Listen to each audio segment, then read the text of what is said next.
ബംഗളൂരു സോള ദേവനഹള്ളിയിലെ Dhanvantari college of നഴ്സിംഗിനെക്കുറിച്ച് ഗുരുതര വെളിപ്പെടുത്തലുകൾ. അടുത്തിടെ മലയാളി വിദ്യാർത്ഥിനികൾ ദുരൂഹ സാഹചര്യത്തിൽ മരിച്ചതിനു പിന്നിൽ ലവ് ജിഹാദ് എന്നും ആരോപണമുണ്ട്. കോളേജിലെ വിദ്യാർത്ഥികളെ പരിശീലനത്തിനായി അയക്കുന്നത് OICയുടെ ഹൈദരാബാദിലെ സ്ഥാപനത്തിലേക്കെന്നും പരാതി. കഴിഞ്ഞ 5 മാസത്തിനുള്ളിൽ ബംഗളൂരു സോള ദേവനഹള്ളിയിലെ ധന്വന്തരി കോളേജ് ഓഫ് നഴ്സിംഗിൽ മാത്രം 3 മലയാളി വിദ്യാർത്ഥിനികൾ ദുരൂഹമായ സാഹചര്യത്തിൽ മരണമടഞ്ഞു. ഇതിൽ ലവ് ജിഹാദ്, കൊലപാതകം എന്ന രീതിയിൽ സംശയിക്കാവുന്ന ഒരു കേസിൽ പോലും ഒരു തരത്തിലുമുള്ള അന്വേഷണവും ചില പ്രത്യേക താൽപര്യങ്ങൾ മൂലം കർണാടക പോലീസ് നടത്തിയിട്ടില്ല. എല്ലാ കേസുകളിലും കോളേജ് മാനേജ്മെന്റ് സ്വാധീനത്തിന് വഴങ്ങി പ്രതികളെയും മാനേജ്മെന്റിനെയും സഹായിക്കുകയായിരുന്നു പോലീസ്. ഇടുക്കി സ്വദേശിയായ അനഘ ഹരിയുടെ മരണത്തിൽ ഇത്തരം സംശയങ്ങൾ പ്രകടിപ്പിച്ചിട്ടും യാതൊരു അന്വേഷണവും നടന്നിട്ടില്ല. അതിനെക്കുറിച്ച് ശരിയായിട്ട് പിന്നെ അന്വേഷിച്ചപ്പോൾ ഇങ്ങനെ അല്ലു എന്ന് പറഞ്ഞൊരു ചെറുക്കനായാലെന്ന് ഇതിന്റെ പിന്നിലെന്ന് അറിയുന്നുണ്ട്. എങ്ങനെയാണെന്ന് പറഞ്ഞാൽ അവനാണെങ്കിൽ ഇനി വേറൊരു കുട്ടിക്കും അവനാലായിട്ടൊരു ശല്യം ഉണ്ടാകുമോ, വേറൊരു കുടുംബത്തിന് ഇതുപോലൊരു അവസ്ഥ വരാനും പാടില്ല. എൻ്റെ മോൾ അങ്ങനെ ഒരാളല്ല, നല്ല ആക്റ്റീവായിട്ടുള്ള ഒരു കുട്ടിയായിരുന്നു. ഇവൻ്റെ എന്ത് പ്രേരണയാലാണ് അങ്ങനെ സംഭവിച്ചതെന്നറിയില്ല. അപ്പോൾ ഈ അല്ലു എന്ന് പറയുന്നത് ഒരു മുസ്ലിം സമുദായത്തിൽപ്പെട്ട കുട്ടിയാണ്. ഈ മാനേജ്മെൻറ്റും മുഹമ്മദ് ആരിഫ് ഇതിൻ്റെ ചെയർമാനും മുസ്ലിമാണ്. ഇതിൻ്റെ അകത്ത് നമ്മൾക്ക് 2 കാര്യങ്ങൾ സംശയം ഉളവാക്കുന്നതാണ്. ഒന്നൊരു ലവ് ജിഹാദും, രണ്ടാമത് ഒരേ കമ്മ്യൂണിറ്റിയിൽപ്പെട്ടതായതുകൊണ്ട് ഈ അല്ലു എന്ന് പറയുന്ന കുട്ടിയെ സംരക്ഷിക്കാനായിട്ട് മാനേജ്മെൻറ്റ് തത്രപ്പാടിലാണ്. മറ്റുള്ള അനഘയുടെ അനന്തര അന്വേഷണങ്ങളോ കാര്യങ്ങളോ ആയിട്ട് സഹകരിക്കാത്തതും അതോടൊപ്പം പോലീസുകാരെ അതിൽ നിന്നും നിരുത്സാഹപ്പെടുത്തുകയും ചെയ്തതാണ് ഞങ്ങൾക്കിത് മനസ്സിലാക്കാൻ. കോളേജ് സ്ഥിതി ചെയ്യുന്ന അതേ സംസ്ഥാനത്ത് തന്നെ വിദ്യാർത്ഥികളെ പരിശീലനത്തിന് അയക്കണമെന്ന നിബന്ധനയുള്ളപ്പോൾ ധന്വന്തരി കോളേജ് ഓഫ് നഴ്സിംഗിൽ നിന്നും മറ്റ് സംസ്ഥാനങ്ങളിലേക്കാണ് വിദ്യാർത്ഥികളെ അയക്കുക. ഇതിനു പിന്നിൽ ദുരൂഹ ലക്ഷ്യങ്ങളുണ്ടെന്നും ആരോപണം ഉയരുന്നു. ധന്വന്തരി കോളേജിനെ കുറിച്ച് പേടിപ്പെടുത്തുന്ന മറ്റൊരു കാര്യം, ധന്വന്തരി കോളേജിൽ പഠിച്ചിറങ്ങുന്ന വിദ്യാർത്ഥികൾക്ക് അവർ ആശുപത്രി സപ്പോർട്ട് കൊടുക്കുന്നത് OICയുടെ ഹൈദരാബാദിലുള്ള സ്ഥാപനങ്ങളിലാണ്. തികച്ചും ഒരു ജിഹാദിത്തരമാണ് കാണിക്കുന്നത്. വിദ്യാർത്ഥികളുടെ നഴ്സിംഗ് നിയമം അനുസരിച്ച് ആ ഒരു കോളേജിൻ്റെ ഇത്ര കിലോമീറ്റർ ചുറ്റുമുള്ള കോളേജിൽ മാത്രമേ പ്രാക്ടീസിന് വിടാൻ പറ്റുള്ളൂ. ഇവർ മറ്റ് പല കാര്യങ്ങളും ലക്ഷ്യം വയ്ക്കുന്നുണ്ട്. ഇപ്പം ധന്വന്തരി കോളേജിൻ്റെ രസകരമായ ധന്വന്തരി കോളേജ് എന്നുള്ള പേര് മാത്രമേ ഉള്ളൂ. അതിൻ്റെ ഉടമസ്ഥൻ ഒരു മുസ്ലിമാണ്. അതിൻ്റെ മറ്റ് കാര്യങ്ങളും ചെയ്യുന്നവരും അവൻ്റെ ഒഫീഷ്യൽസും എല്ലാം മുസ്ലിം പെടാണ്. അവർക്ക് ശക്തമായ നമ്മുടെ ഇന്ത്യയെ നിരോധിച്ച ജമാഅത്തെ ഇസ്ലാമിയുടെയും പോപ്പുലർ ഫ്രണ്ടിൻ്റെയും ഒക്കെ ശക്തമായ ബാക്കപ്പുണ്ട്. ഇതിനു പുറമെയാണ് ധന്വന്തരി കോളേജിൽ ഒരേ കെട്ടിടത്തിൽ വിവിധ പേരുകളിൽ 7ഓളം നഴ്സിംഗ് കോളേജുകൾ അനധികൃതമായാണ് പ്രവർത്തിക്കുന്നത് എന്ന കണ്ടെത്തൽ. കൂടാതെ വിദ്യാർത്ഥികൾ താമസിക്കുന്ന ഹോസ്റ്റലിൽ വിദ്യാർത്ഥികൾക്ക് അസ്വാഭാവിക പെരുമാറ്റങ്ങൾക്ക് സാക്ഷികളാകേണ്ടി വന്നുവെന്ന് നേരത്തെയും പരാതിയുണ്ടായിരുന്നു. ധന്വന്തരി കോളേജാണ് എന്ന് പറഞ്ഞിട്ടാണ് ഞങ്ങൾ ഈ ഏജന്റിനെ കണ്ടപ്പോൾ പറഞ്ഞത്. ധന്വന്തരി കോളേജാണ്. അവിടെ എത്തിയതിന് ശേഷമാണ് ഒരു കോളേജ് വിദ്യോദയ കോളേജാണ് എന്ന് പറഞ്ഞാൽ കോളേജിൻ്റെ പേപ്പർ കാര്യങ്ങളായി ലോണിന് വേണ്ടി ഞങ്ങൾ പോയി.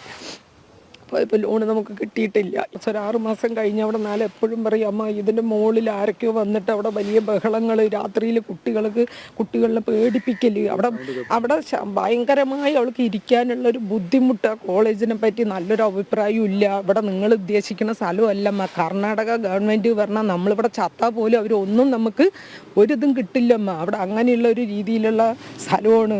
ആവശ്യമായ ലൈസൻസുകളും അടിസ്ഥാന സൗകര്യങ്ങളും ഇല്ലാത്ത ഇത്തരം കോളേജുകളിലേക്ക് മലയാളി വിദ്യാർത്ഥികൾക്ക് പ്രവേശനമെടുക്കുന്നതും മലയാളി ഏജന്റുമാരാണ്.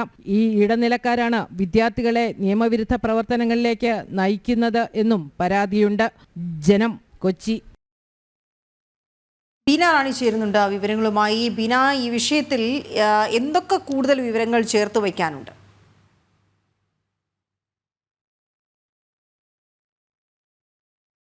ബാംഗ്ലൂർ ധന്വന്തരി നഴ്സിംഗ് കോളേജിൽ നിന്ന് പുറത്തു വരുന്ന വിവരങ്ങൾ വളരെ ഞെട്ടിപ്പിക്കുന്നതും ഒപ്പം തന്നെ ഗുരുതരമായ സ്വഭാവമുള്ളതും തന്നെയാണ്.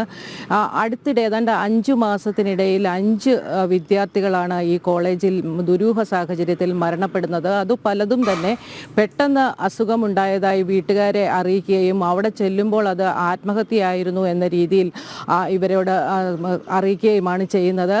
പല ആത്മഹത്യയും കൊലപാതകത്തെയും ആത്മഹത്യയാക്കി മാറ്റാനുള്ള ഒരു പ്രവണത ഈ കോളേജ് മാനേജ്മെൻറ്റിനുണ്ടെന്ന് പിന്നീട് ഇവർക്ക് തിരിച്ചറിയാനാകുന്നുണ്ട്. എന്തായാലും ഇക്കാര്യത്തിൽ കർണാടക പോലീസ് എടുക്കുന്ന സമീപനം വളരെ ഞെട്ടിപ്പിക്കുന്നതാണ്.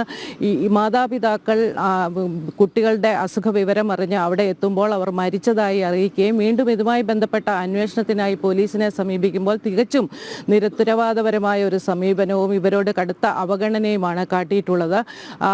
അതിനോടൊപ്പം തന്നെ ചേർത്ത് പറയാവുന്നതാണ് ഇടുക്കി സ്വദേശിനിയായ അനഘ ഹരിയുടെ മരണവുമായി ബന്ധപ്പെട്ട് ലവ് ജിഹാദ് അതിൽ ഉൾപ്പെട്ടിട്ടുണ്ട് എന്ന ഒരു ആരോപണം ഉയരുന്നത്. ഇതുമായി ബന്ധപ്പെട്ട് ഇത്തരം കേസുകളിൽ നേരിട്ട് അറിവുണ്ടായിട്ട് പോലും പോലീസിന് ഇതുമായി ബന്ധപ്പെട്ട അന്വേഷണം നടത്താൻ സാധിച്ചിട്ടില്ല. മറിച്ച് പോലീസ് പരാതി ഒന്നുമില്ല എന്ന് എഴുതി കൊടുത്താൽ മാത്രമേ ബോഡി വിട്ടു നൽകുകയുള്ളൂ എന്ന ഒരു സാഹചര്യം പോലും അവിടെ നിലനിൽക്കുന്നുണ്ട്. യാതൊരുവിധ പരാതിയുമില്ല. ഒപ്പം തന്നെ ഇതുമായി ബന്ധപ്പെട്ട് അവർ പറയുന്ന സ്ഥലത്ത് ഒപ്പിട്ട് കൊടുത്താൽ മാത്രമേ ബോഡി വിട്ടു കിട്ടുകയുള്ളൂ എന്നൊരു സാഹചര്യം കൂടെ നിലനിൽക്കുന്നുണ്ട്. ഇത്തരത്തിൽ പോലീസിൻ്റെ ഭാഗത്തു നിന്നും ഗുരുതരമായ അവഗണനയും മറ്റുമാണ് ഈ മാതാപിതാക്കൾക്ക് ലഭിച്ചിട്ടുള്ളത്. ഇത് കോളേജ് മാനേജ്മെൻറ്റിൻ്റെ സ്വാധീനത്തെ തുടർന്ന് പ്രതികളെയും കോളേജ് മാനേജ്മെൻറ്റിനെയും രക്ഷിക്കാനുള്ള ഒരു നേതൃത്വമാണ് ഒരു തീരുമാനത്തിലേക്കാണ് ഭരണ നേതൃത്വവും ഒപ്പം തന്നെ കോളേജ് മാനേജ്മെൻറ്റും എത്തുന്നത് എന്ന് കാണാം. എന്തായാലും ഇതുമായി ബന്ധപ്പെട്ട് നിരവധി അന്വേഷണങ്ങൾ നടത്താൻ പരാതികൾ പല വഴിക്ക് നൽകിയിട്ടും യാതൊരു അന്വേഷണവും നടന്നിട്ടില്ല. അതിനൊപ്പം തന്നെ ഞെട്ടിപ്പിക്കുന്ന മറ്റൊരു സംഭവം ധന്വന്തരി കോളേജുമായി ബന്ധപ്പെട്ട് യാതൊരുവിധ ലൈസൻസോ അടിസ്ഥാന സൗകര്യങ്ങളോ ഇല്ലാതെയാണ് കോളേജ് പ്രവർത്തിക്കുന്നതെന്നാണ്. ധന്വന്തരി കോളേജ് എന്ന പേരിൽ ഒരു ഒറ്റ ലൈസൻസ് എടുത്തിട്ട് 7 കോളേജുകളാണ് അതേ ക്യാമ്പസിൽ പ്രവർത്തിക്കുന്നത്. ധന്വന്തരി കോളേജ് എന്ന പേരിലാണ് ഏജന്റുമാർ ഇവരെ വിദ്യാർത്ഥികളുടെ മാതാപിതാക്കളെ സമീപിക്കുകയും അവരെ അതേ കോളേജിൽ ചേർക്കാൻ എത്തിക്കുകയും ചെയ്യുന്നത്. എന്നാൽ പിന്നീട് മറ്റു കോളേജുകളിലേക്ക് ഇവരെ മാറ്റുന്ന ഒരു സാഹചര്യമുണ്ട്. ഇതൊക്കെ തന്നെ ദുരൂഹമായ ചില ഇടപാടുകളാണ് പുറത്തു വരുന്നത്. ഈ ഏജന്റുമാരിൽ പലരും തന്നെ മലയാളികളാണ്. ഈ മലയാളികളായ ഇവർ തന്നെയാണ് ഈ വിദ്യാർത്ഥികളെ നിയമവിരുദ്ധ പ്രവർത്തനങ്ങളിലേക്കും മറ്റും നയിക്കുന്നതെന്ന ആരോപണവും നേരത്തെയുമുണ്ട്. ഇതിനെല്ലാം പുറമെയാണ് ഇവിടുത്തെ വിദ്യാർത്ഥികളെ പരിശീലനത്തിനായി മറ്റ് സംസ്ഥാനത്തേക്ക് അയക്കുന്നത്. അതായത് ഹൈദരാബാദിലെ OYCയുടെ സ്ഥാപനത്തിലേക്കും മറ്റും ഇവിടുന്ന് വിദ്യാർത്ഥികളെ പരിശീലനത്തിനായി അയക്കുന്നതായി കാണുന്നുണ്ട്. അതായത് ഒരു സംസ്ഥാനത്ത് പഠിക്കുമ്പോൾ അതേ കോളേജിന് സമീപത്ത് തന്നെ പരിശീലനത്തിന് അയക്കണമെന്ന നിബന്ധന ഉള്ളപ്പോഴാണ് ഇത്തരത്തിൽ കോളേജ് അധികൃതർ ചെയ്യുന്നത്. ഇതുമായി ബന്ധപ്പെട്ട് ചോദ്യം ചെയ്യാനോ എന്തെങ്കിലും ആവശ്യവുമായി ഇല്ലെങ്കിൽ എന്തെങ്കിലും പരാതിയുമായി ചെന്നാലോ ഗുണ്ട സംഘങ്ങൾ അടക്കമുള്ളവരാണ് ഇവരെ നേരിടുന്നതെന്ന പരാതിയുമുണ്ട്. എന്തായാലും വളരെ ദുരൂഹമായ സാഹചര്യത്തിലാണ് ഈ കോളേജ് പ്രവർത്തിക്കുന്നതെന്ന് കാണാം. ഇതിനിടെയാണ് കോളേജിൽ ആൻറ്റി റാഗിംഗ്, അതായത് പുതിയതായി കോളേജിൽ ചേരുന്ന പിള്ളേരെ ഉൾപ്പെടുത്തി ആൻറ്റി റാഗിംഗ് സ്ക്വാഡ് എന്ന രീതിയിൽ ഒരു ഗ്രൂപ്പ് ഉണ്ടാക്കും. ആ ഗ്രൂപ്പിലൂടെ ഈ വിദ്യാർത്ഥികളുടെ സകല വിവരങ്ങളും ഇവർ ശേഖരിക്കുകയും പിന്നീട് ഇത്തരത്തിലുള്ള നിയമവിരുദ്ധ പ്രവർത്തനങ്ങൾക്ക് ഇവരെ പ്രേരിപ്പിക്കുകയും ചെയ്യും എന്നാണ് മാതാപിതാക്കൾ പരാതി പറയുന്നത്.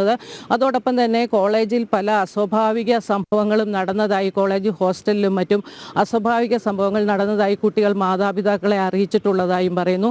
എന്തായാലും ഇതുമായി ബന്ധപ്പെട്ട് ലവ് ജിഹാദ് ആണെന്ന് നേരിട്ട് വ്യക്തമായ കാര്യങ്ങളിൽ പോലും പോലീസിൽ പരാതിപ്പെടുമ്പോൾ അതിന് യാതൊരു നടപടിയും ഉണ്ടാകുന്നില്ല. ഈ സ്ഥാപനത്തിൻ്റെ ചെയർമാൻ മുഹമ്മദ് ആരിഫ് എന്നൊരു വ്യക്തിയാണ്. അദ്ദേഹത്തിൻ്റെ അതേ സമുദായത്തിൽപ്പെട്ട മറ്റൊരു വിദ്യാർത്ഥിക്ക് നേരെയാണ് ഇത്തരത്തിൽ ആരോപണം ഉയരുന്നത്. അതുകൊണ്ട് തന്നെ അവരെ സംരക്ഷിക്കാനുള്ള നീക്കമാണ് കോളേജ് മാനേജ്മെൻറ്റിൻ്റെ ഭാഗത്തു നിന്ന് വരുന്നതെന്ന് കാണാം. എന്തായാലും ഇതുമായി ബന്ധപ്പെട്ട് കൂടുതൽ അന്വേഷണം ആവശ്യപ്പെട്ട് പ്രധാനമന്ത്രിക്ക് കത്തയക്കുകയും ഒപ്പം പുനരന്വേഷണത്തിന് ഉത്തരവിടുകയും ചെയ്തിട്ടുള്ള ഒരു സാഹചര്യവും നിലനിൽപ്പുണ്ട്.